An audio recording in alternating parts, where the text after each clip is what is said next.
ஆண்டின் பொதுக்காலம் 27வது வாரம் திங்கட்கிழமை.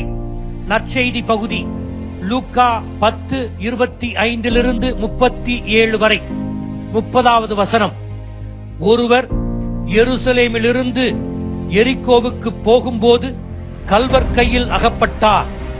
அவருடைய ஆடைகளை அவர்கள் உரிந்து கொண்டு அவரை அடித்து குற்றுயிராக விட்டு போனார்கள்.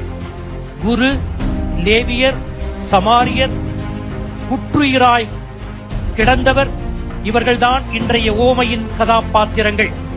நான் இன்று கல்வர் கையில் அகப்பட்டு குற்றுயிராக கிடந்த அந்த நபரோடு என்னை ஒன்றி பார்த்து ஆவியானவர் துணையோடு இறைவார்த்தையை பகிர விரும்புகிறேன். லூக்கா அடிபட்டு குற்றுயிராய் கிடந்தவரை ஒருவர் என்று குறிப்பிடுகிறார். ஒருவர் என்று குறிப்பிடப்படுபவர் உதவியை தேடுபவர். அடுத்திருப்பவர் என்று குறிப்பிடப்படுபவர் உதவி செய்பவர். எனவே அந்த ஒருவருக்கு உதவி செய்த சமாரியரே அடுத்திருப்பவராகிறார். அடிபட்டவன் பார்வையில் பாருங்கள், உங்களுக்கு அடுத்திருப்பவர் யார் என்று புலப்படும். இந்த நல்ல சமாரியன் உவமையிலே குறிப்பிடப்படும் ஒருவர் யாரென்றே குறிப்பிடப்படவில்லை. அவர் எந்த நாடு, எந்த மொழி, எந்த இனம், எந்த சாதி, எந்த இடம், யாருடைய சொந்தக்காரர், இவற்றை பற்றியெல்லாம் எந்த ஒரு தகவலும் தரவுகளும் இந்த உவமையில் தரப்படவில்லை. அந்த ஒருவர் உதவிக்கு மட்டுமே உரியவர் என்று லூக்கா குறிப்பிடுகிறார். அதே போல உதவிக்கரம் நீட்டியவர் ஒரு சமாரியர். அவர் ஒரு சாமானியர். யூத சமூகத்தில் முகவரியே இல்லாதவர், சமூக அந்தஸ்து பெறாதவர். இவர் ஒரு அந்நியர், ஆனால் இரக்க ஈரநெஞ்சம் கொண்டவர். வசனம் 33-35 வரை. அவர் அருகில் வந்தார், அவரை கண்டார், பரிவு கொண்டார், அணுகிச் சென்றார், காயத்தை தொட்டார், காயங்களில் எண்ணெயும் திராட்சை ரசமும் வார்த்தார், காயத்தை கட்டினார், காவடிக்கு கொண்டு போனார், அவரை கவனித்துக் கொண்டார். துன்பப்பட்டவனுக்கு மட்டுமே துன்பப்படுகிறவர்களின் வழியை உணர்ந்து கொள்ள முடியும், உதவி செய்ய முடியும்.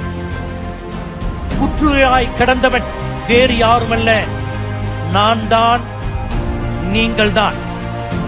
அந்த ஒருவனாக நீ மருத்துவமனையில் உயிருக்கு போராடிக் கொண்டிருக்கும் போது உன்னை அறியாத தெரியாத ஒருவன் ஒரு பாட்டில் ரத்தம் கொடுத்தானே, அவன்தான் உனக்கு அடுத்திருப்பவன்.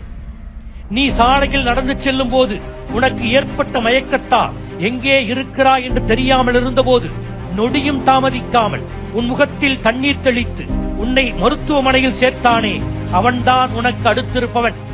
நீ தாங்க முடியாத தோல்வியின் வருத்தத்தின் உச்சத்தில் இருக்கின்ற போது உனக்கு தோள் கொடுத்து உன் தோளோடு தோள் நின்றானே, அவன்தான் உனக்கு அடுத்திருப்பவன். வயோதிக காலத்தில் ஓல்ட் ஏஜ் ஹோமிலே உன்னை கவனித்துக் கொண்டிருக்கிறார்களே, அவர்கள்தான் உனக்கு அடுத்திருப்பவர்கள். நீ கொடூர நோயினால் பாதிக்கப்பட்டு உன்னை கவனிக்காமல் இருப்பதை அறிந்து உனக்கு உதவி செய்ய அருகில் வருகிறார்களே, அவர்கள்தான் உனக்கு அடுத்திருப்பவர்கள். சமீபத்தில் இந்த உலகத்தையே உலுக்கிய கொரோனா நேரத்தில் எந்த ஒரு அச்சமும் இல்லாமல் உன் அருகே வந்து தங்கள் உயிரை பணயம் வைத்து காப்பாற்றினார்களே, அவர்களே உனக்கு அடுத்திருப்பவர்கள். இந்த கொரோனா தொற்று நோய் உங்களுக்கு அடுத்திருப்பவர்கள் யார் என்பதை உணர்த்தியிருக்கும், புலப்படுத்தியிருக்கும். எனவே இயேசு சொல்ல வருகின்ற பாடம், ஒரு யூதனுக்கு ஒரு யூதன் அடுத்திருப்பவனாக இருக்க வேண்டிய அவசியம் இல்லை. எனக்கு அடுத்திருப்பவன் என் சாதியை மட்டுமே சார்ந்தவனாக இருக்க வேண்டிய அவசியம் இல்லை. என் மொழியை சார்ந்தவனாக இருக்க வேண்டும் என்கின்ற அவசியம் இல்லை. என் இனத்தை சார்ந்தவனாக, என் அண்ணனாக, தங்கையாக, அக்காவாக, நண்பனாக இருக்க வேண்டிய அவசியம் இல்லை. உனக்கே தெரியாத, அறிமுகமே ஆகாத, தொடர்பே இல்லாத சமாரியனை போல உதவினானே, அவனே உனக்கு அடுத்திருப்பவன். உனக்கு முன்பின் தெரியாமல் இருந்தாலும் கூட உனக்கு ஆறுதல் சொல்லி உன்னை தேற்றினானே, அவனே உனக்கு அடுத்திருப்பவன்.